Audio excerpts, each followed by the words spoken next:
Հղիության 9 ամիսները թերևս ամենաէմոցիոնալն են կնոջ կյանքում։ Աննկարագրելի է, երբ սրտիդ տակ բաբախում է մեկ այլ սիրտ։ Իսկ մեր այսօրվա առաջին հյուրը ապագա մայրիկ դերասանուհի Լիլիթ Սարգսյանն է, բարի լույս։ Բարի լույս։ Բարի լույս, Լիլիթ։ Տարօրինակ այլևս ինչու ապագա մայրիկ արտահայտությունը իմ հասցեին։ Բայց բան չմնաց։ Բայց բան չմնաց, իրոք։ Ինչպես ես քեզ զգում նոր կարգավիճակում։ Դեռևս նոր կարգավիճակը չեմ զգում, կարծում եմ շուտով կզգամ, բայց հրաշալի։ Ինչպես անցան այս 9 ամիսները, որովհետև իսկապես բան չմնաց, 3 շաբաթ եւ երեխան արդեն լույս աշխարհ կգա։ Շատ թեթև եմ տարել հղիությունը։ Չգիտեի, որ տենց հնարավոր է, որովհետև ֆիլմերից մայրիկներից ուրիշ այլ կարծիքներ են անընդհատ հնչում, որ շատ վախենալու է, դժվար է ամեն ինչ, բայց ես հաստատեցի ինձ մոտ, որ ամեն ինչ շատ ինդիվիդուալ է անցնում։ Շատ թեթև եմ տարել, շատ թեթև եմ հիմա, հուսով եմ վերջին 3 շաբաթն էլ այդպես կանցնի ու հենց այդպես էլ կանցնի։ Նաև շատ կարևոր է, թե ինչպես է տրամադրվում։ Հա, կարևոր է։ Տրամադրված եմ լավ։ Չեմ ասի մարտական, լավ, բայց վախը ամեն դեպքում։ Վերջն է եկել, չի ասի մարտական։ Բայց ամեն դեպքում վախը կա, որովհետև ինձ մոտ միշտ վախը եղել է անորոշության հետ բախումից, որովհետև չգիտես քեզ ինչ է այնտեղ սպասվում։ Երբեք դրա փորձառությունը չես ունեցել ու ավտոմատ այդ անհանգստությունը կա, թե ինչ է լինելու։ Միշտ մտածիր, որ ամեն ինչ շատ լավ է լինելու։ Եվ շուտով դու գրկելու ես այդքան սպասված քո հրաշքին։ Այո, հուսանք։ Տրամադրության փոփոխություններն ինչպիսին են, որովհետև դու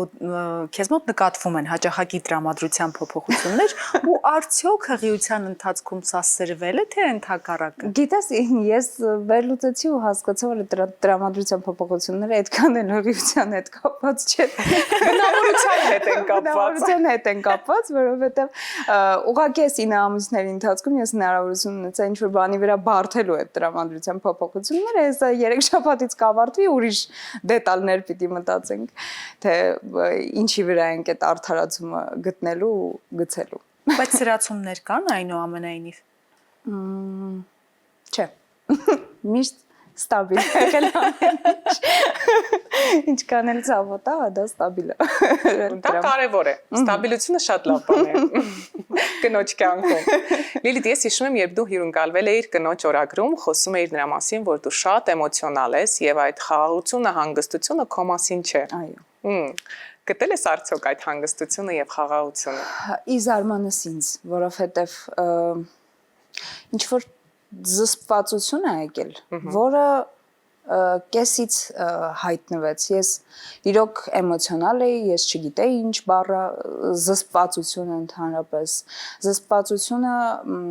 էմոցիոնալ առումով ավելի շատ նկատի ունեմ, բայց դաստիարակվեցի, որովհետև հասկացա, որ միշտ չի, որ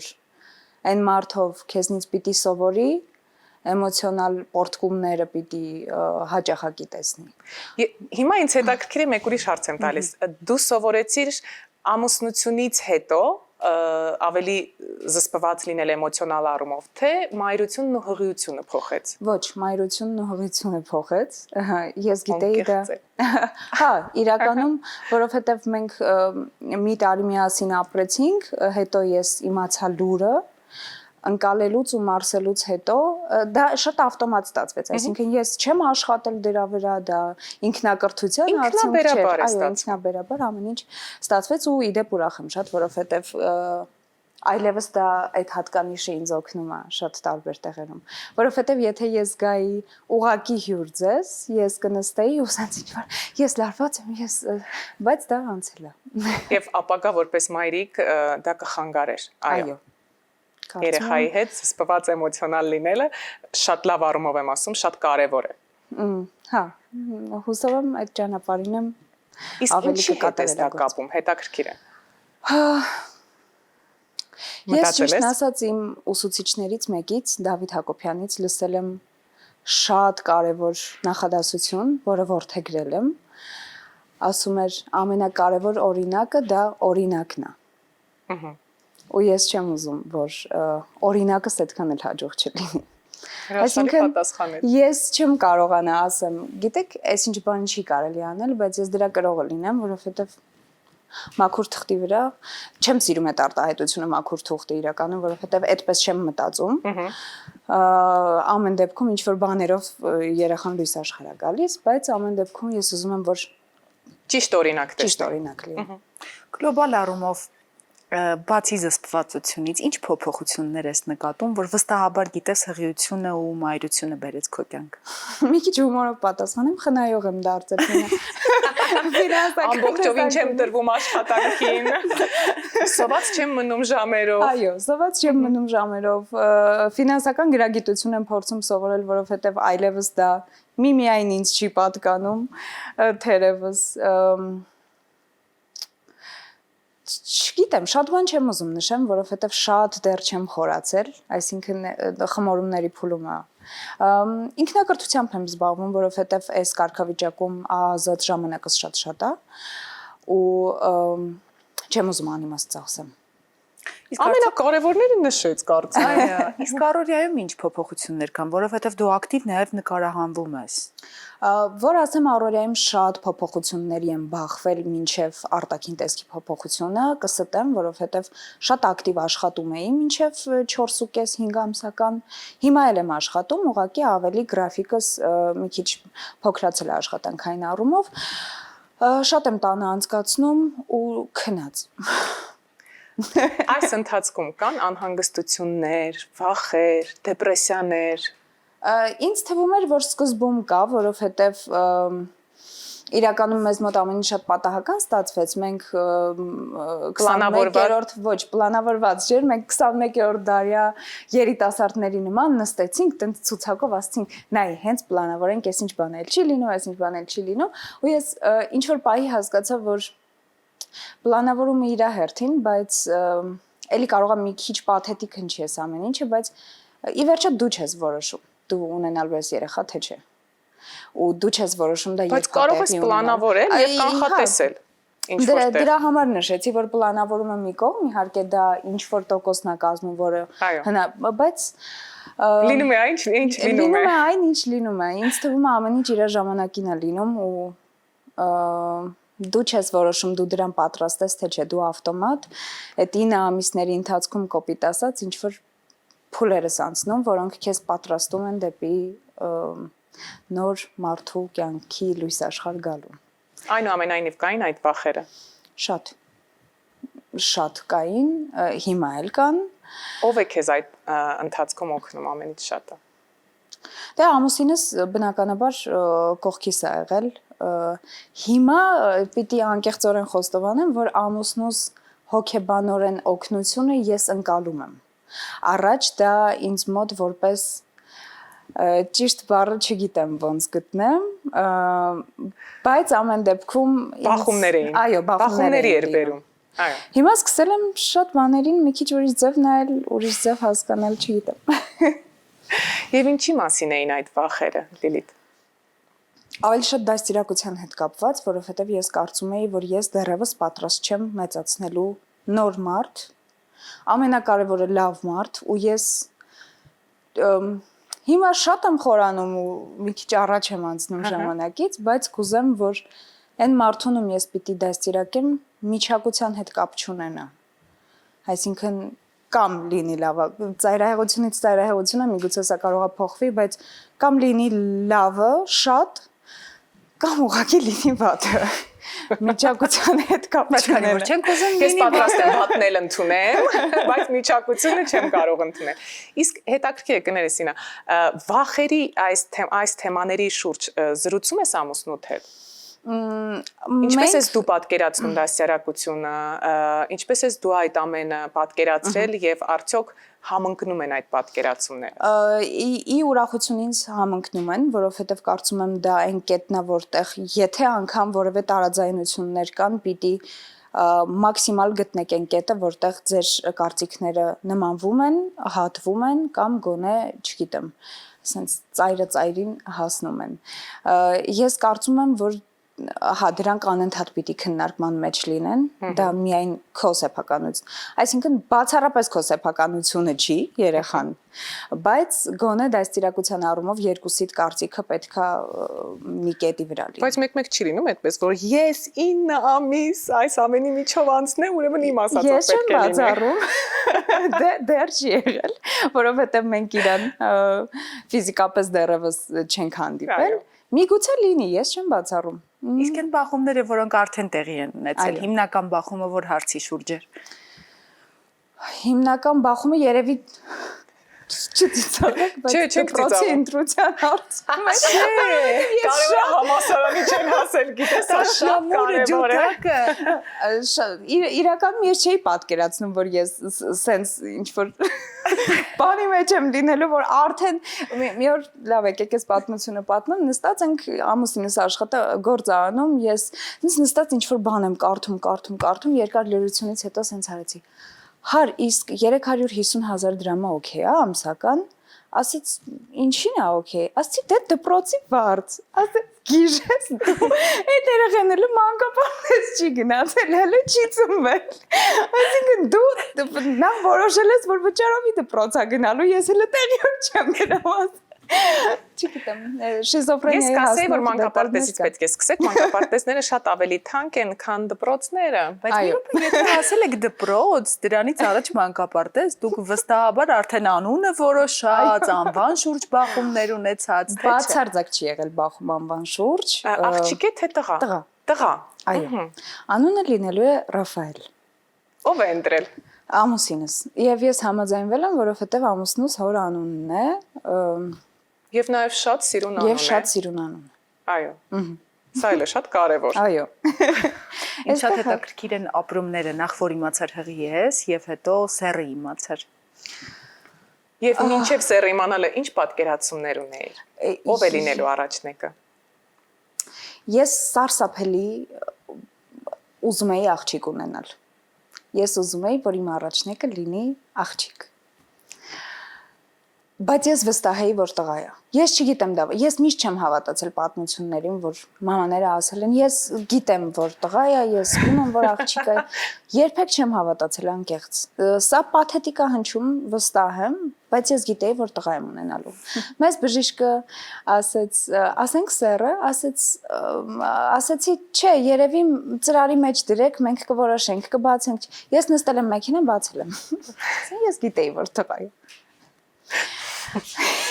Ռոմանտիզմ չկար այդպես։ Ես նստել եմ մեքենա եւ բացել եմ։ Էմոցիոնալ էր շատ, որովհետեւ իրոք չպլանավորված էր հղիությունը։ Ու ես երկար ժամանակ մտածում էի, որ բայց հաստատ ես պատրաստ եմ հիմա ժամանակն է դրա, ես հոգեբանորեն մառալնի պատրաստ եմ այդ պատասխանատվությանը, որը ինձ տրվելու է 9 ամիս հետո։ Ու սկսեցի աշխատել ուղղակի իմ վրա, երևի Ես պիտի ասեմ, որ ոչ մի կին երևի թե 100%-ով պատրաստ չի լինում ամբողջովին, որ ասի, այ հենց այս պահին ես պատրաստ եմ այդ հրաշքին։ Ասենք հրաշք, բայց դրա տակ տեսնում ենք մի մեծ ճանապարհ։ Այո։ Դժվար ճանապարհ։ Այո։ Եվ ոչ մի աղջիկ դրան պատրաստ չի լինում ամբողջովին։ Ես վերջնականապես երևի դրանում համոզվեցի, որովհետև ինձ անընդհատ կողքից ասում էին, չկա տենց բան, մոռացի, դա պատրաստվելու հետ բացարձակ կապ չունի։ Ես հասկացա, որ ճիշտ են մարդիկ։ Վստահաբար պատկերացումներ ունես, ինչպիսին պիտի լինի երեխան։ Չունեմ։ Չես պատկերացնում, երբ մենակ ես մնում, չես պատկերացնում, թե անպայման ինձ է լինելու, քիթիկը ինձ է նման լինելու, մազերի գույնը, աչքերը։ Շատ չունեմ այս պահին, իրոք ոչ մի պատկերացում, այնքան մութ միջավայր է իմ համար այս պահին հետ։ Գոնե որ երկրորդը լիներ, սենց ինչ որ փոքրիկ դետալային պատկերացումներ, չգիտեմ, լավ, այս անգամ սենց ա եղել, այս մյուսին կարող է սենց լինի, բայց իրոք շատ անորոշություն է այս պահին։ Ես ուղղակի ուզում եմ, էս էլ է կարծում եմ մեծանալու հետ կապված։ Այն օրը մի հատ արտահայտություն արեցի, ասեցի թող շատ գեշ երեխա լինի, մենակ առողջ լինի, ու ես հասկացա, որ ես առաջ առաջվա Լիլիթ, ասում եմ շատ սիրուն երեխա եմ։ Ես հիմա շատ առողջ երեխա եմ ուզում։ Բոլոր մայրիկների միակ ցանկությունը հենց դա է։ Միայն թե առողջ ծնվի։ Ուրիշ ոչինչ չեմ ուզում։ Իսկ դուք պլանավորել եք քանի երեխա եք ուզում։ Ես պլանավորել եմ 4։ Պատրաստ չէր Լիլիթը։ Հարաբես պատրաստ չէր, ոչ հոգեպես։ Սենց ասեմ, եթե 4-ն էլ սենց է անցնելու, պատրաստ եմ։ Արդյոք երեխայի համար արդեն ամեն ինչ պատրաստ է տանը։ Գնումները, պայուսակը, որը պետք է վերցնել եւ գնալ հիվանդանոց։ Սայլակը օրորոցը պատրաստ է։ Շատ վաղուց։ Ես մի քիչ անհամբեր գտնվեցի, ինձ բոլորը ասում էին, բայց շուտ է, հիմա պետք չի, ասում էի լավ ու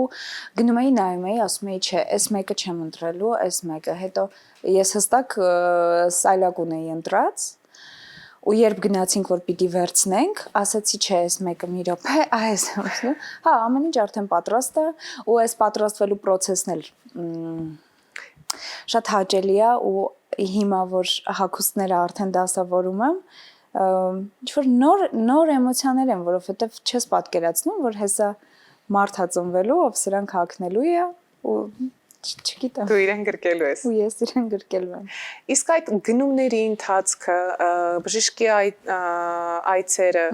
ամուսինդ միշտ կողքիդ է։ Միշտ։ Սա շատ կարևոր թեմա է, չէ՞, նաև որ միշտ կողքիդ լինի այն մարդը, ում դու սիրում ես, եւ ներգրաված լինի յուրաքանչյուր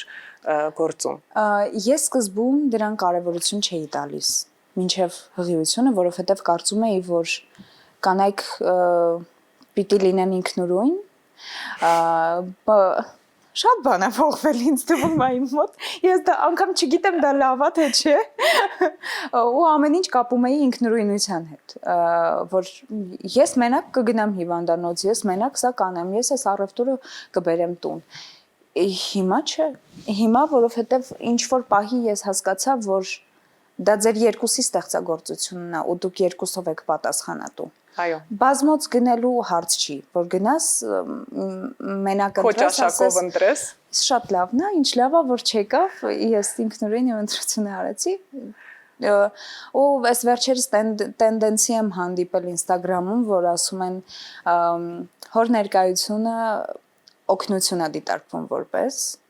բայց դա օգնություն չի, դա պարտականություն է, դա երկուսիդ պարտականությունն է, որը պիտի լինի ու պարտադիր է որ լինի։ Դու քեզ համարում ես, որ այս ընթացքում, այս 9 ամիսների ընթացքում դու հասունացար։ Այո։ Երևի ավելի շատ կան պետք է։ Շատ եմ փոխվել, չես կարող ասել։ Որովհետև ժամ-ժամի վրա բանա փոխվում։ Այս ամբողջ ընթացքում գրքեր են պատտվում մայրության, ծնողավարության, ոդկասթներ են անընդհատ մեր տանը միացված ու ես անընդհատ փորձում եմ ինֆորմացիա կլանել, անընդհատ ուսումնասիրում եմ տարբեր ծնողավարության մեթոդներ, որ գոնե մինիմալ բազային ճշգրտությունը լինի, sense չլինի, որ դու ամուսնացար, երեխա ունեցար ու տենց իրան թողել ես, որ ինքնուրույն մեծանա։ Ինքնուրույնը մի քիչ ճիշտ որ բնազդելը շատ կարևոր, մայրական բնազդը այդ ընթացքում շատ ճիշտ ժամանակին գալիս է օգնության։ Այո, համաձայն եմ։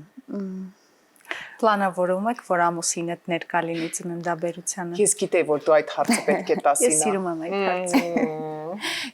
Գիտես, իրականում շատ քննարկել ենք այդ հարցը։ Դա իր պարտականությունն է։ Չէ, այստեղ ես հասկացա, որ դա պարտականություն է։ Չէ, այստեղ ես մի քիչ ուրիշ կարծիք ունեմ,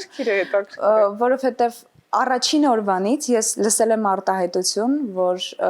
ես ներկա եմ գտնվելու, ես քեզ մենակ չեմ թողնելու, ես լինելու եմ քո կողքին։ Այստեղ ես եմ մի քիչ sense հակառակ կողմը մեդալի։ Ես շատ կուզեմ, որ դա այդպես լինի, բայց ես էմոցիոնալ առումով պատրաստ չեմ ներկայությանը ամուսնու տարածքում։ Երևի ճիշտ է, որ ինքն է տալիս քեզ այդ ուժը, հանգստությունը եւ միգուցե հենց այդ ժամանակ դու իր կարիքը շատ ունենաս։ Ես համաձայն կլինեի, եթե իմ ամուսինը չլիներ շատ էմոցիոնալ, դու ճանաչում ես։ Իր էմոցիոնալությունը, երկուսն էլ էմոցիոնալ։ Հա, եթե էմոցիոնալ է, պետք չէ։ Դրա համար ասացի, բայց ասեմ ավելին երկուսն էլ ոնց հասկանում եմ հասունացել են ավելին քան պետք էր այս ընթացքում։ Այստեղ ամուսնու էմոցիոնալ լինելը կարծում եմ կխանգարի։ Այո։ Որովհետև ես որ նայեմ ոնց են իրան ուշքի բերում, ինձ թվում է հենց շեղվելու եմ։ Լավ չի լինի։ Լավ չի լինի։ Հա, կխանգարի էլի։ Ինչպիսի մայրիկ ես քեզ պատկերացնում։ Ես խիստ եմ պատկերացնում, բայց այդպեսին չեմ լինելու հաստատ։ Չգիտեմ, դե հիմա որ դպրոցն եմ նայում, ինձ թվում է չգիտեմ, ոնց բացատրեմ արդեն։ Իսկ այս պահին Լիլիթ ձեզ երջանիկ եք համարում։ Շատ։ Կա ինչ-որ մի բան, որ պակասում է ձեր կյանքում։ Եթե նշեմ, դրանք ավելի մատերիալի հետ կապված են, էմոցիոնալ հոգեկան առումով դեռևս ոչինչ չի պակասում։ Իսկ երեխայի դաստիարակության հարցը, պահելու հարցը, օգնողի, դայակի, սա քննարկվել է տանը։ Քանի որ ես չեմ սիրում չաշխատել, մեզ ամուսնուս մայրիկը այդ հարցում կարծում եմ կօգնի։ Այդպես։ Արդեն ամեն ինչ պարզ է, գիտես, ամեն ինչ խոսել են, պայմանավորվել են, մնում է դպրոցը ընտրել են մանկապարտեզը 350,000 լավ է, նորմալ է 4 երեխաների սերի մասին, որովհետև սա սիմվոլիկ ու բացառիկ հարցազրույց է ստացվում, կարծես թե, որ արդեն 4 երեխաների հետ նստես, դիտես այս հարցազրույցը եւ տեսնենք այդ 4 երեխաների սերերը հիմա կանխազգացումներով մայրիկի համապատասխանում են։ 4 տղա եմ ուզում։ Առաջնեկը երբ իմացա, որ տղա է, հիմա աղջիկ ուղակի չեմ պատկերացնում։ Հետո ծիտրերով կավելացնենք, երբ որ մտածենք։ Մենք կհանդիպենք, այո։ Մենք կհանդիպենք մյուս տարի եւ տեսնենք թե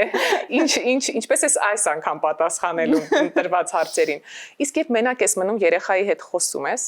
երաժշտություն միացնում ես, լսում ես։ Երաժշտություն ոչ թե միացնում եմ, այլ սկսել եմ հաճախել դասական սիմֆոնիկ նվագախմբի համերգներին շատ հաճախ։ Ու ես